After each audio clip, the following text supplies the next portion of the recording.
criança, tudo bom com vocês? Bem-vindos aqui ao meu canal. Eu sou a professora Meg, sou professora de inglês há 35 anos e há mais de 10 anos preparo alunos para a escola militares.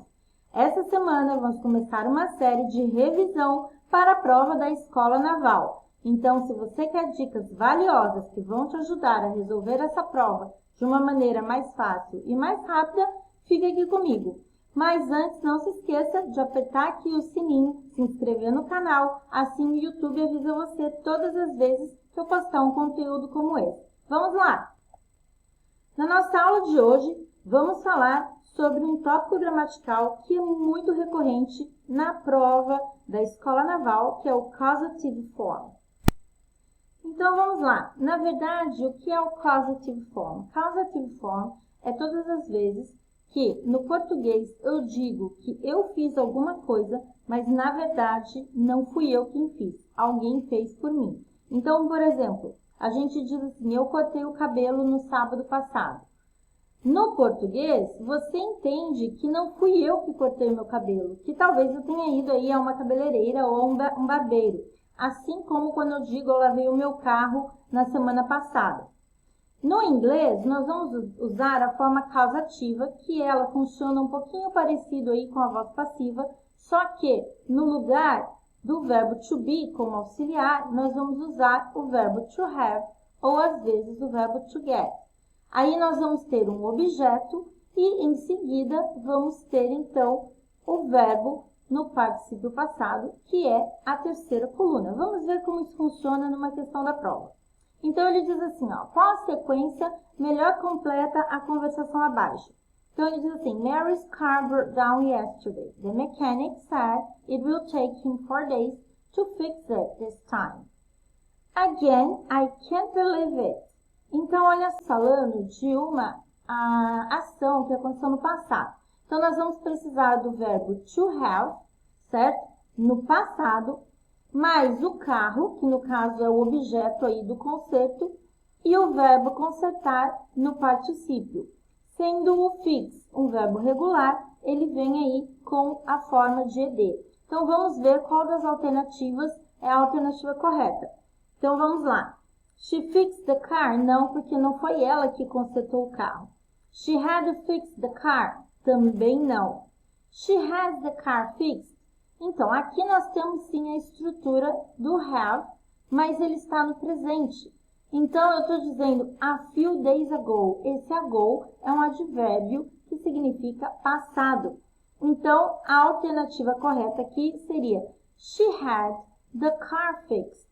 Ela consertou o carro apenas alguns dias atrás. I think she should find another mechanic. Então, turma, essa alternativa aqui é a alternativa correta. Uma dica muito importante que eu dou para você é que você preste bastante atenção nos elementos da oração para que você consiga identificar qual é o tempo verbal que a gente vai usar. Nessa questão anterior, a gente tinha aí o ago como indicativo de passado. Então, é muito importante que você conheça quais são os advérbios referentes a cada tempo verbal. Por exemplo, no presente, always, usually, never, sometimes. No presente contínuo, now, at the moment. No passado, ago, last e assim por diante. Agora vamos ver mais uma questão. Nessa questão aqui, nós temos a seguinte estrutura. I don't mind paying to go to the dentist. A primeira coisa que a gente vai identificar aqui, conforme eu já disse para vocês, é o tempo verbal. E aqui, quando eu digo I don't mind, eu estou falando do tempo presente. Então, turma, eu vou ter que procurar de novo aí uma estrutura onde eu tenha o verbo have no presente. O my eyes já está ali como objeto entre o auxiliar have. E eu vou ter que encontrar o verbo check sendo usado aí no particípio passado. Como ele é um verbo regular, eu preciso que ele venha acrescido do ed. Então, eu digo lá, I don't mind paying to go to the dentist or to have my eyes checked. Então, nesse caso aqui, A alternativa correta é a alternativa A. Uma dúvida que você pode ter aqui é me perguntar, professora, por que não pode ser a alternativa E? Então, na verdade, a gente não vai usar aqui a alternativa E, porque eu tenho ali I don't mind paying, certo? E aí, nesse caso, eu preciso que o verbo em seguida dessa estrutura esteja no infinitivo. Então, por isso, eu preciso repetir ali, por conta do paralelismo, né, da oração, que a gente trabalha as estruturas paralelas, quando eu tenho, por exemplo, infinitivo de um lado, tem que ter infinitivo do outro. Então, por conta disso, é que eu vou precisar aí usar essa alternativa A. Tudo bem, então? Então, vamos para 41. Ele fala assim, qual da sentença melhor completa a conversação abaixo? De cara ali, a gente já tem um did mostrando pra gente que essa questão vai falar de passado. Então, ele diz assim, Did you paint your bedroom when you to your new flat? Muito bem. Então, olha só. Aqui, eu vou ter que escolher um verbo que esteja no passado. Então, eu já começo aí eliminando as alternativas C e a alternativa D. Porque eu preciso aí, no caso, do moved, certo? Aí eu digo, yes, I did. But did you do it yourself or did you call a painter? Então, ele está perguntando aí, você fez por você mesmo ou você chamou um pintor? Aí ele disse assim, oh, I don't think I would be able to do it myself. Eu não acredito que eu seria capaz de fazer isso sozinho.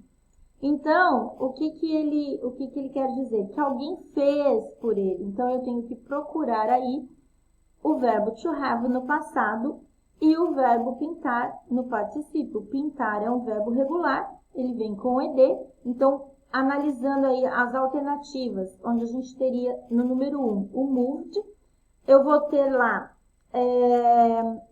a alternativa A, certo?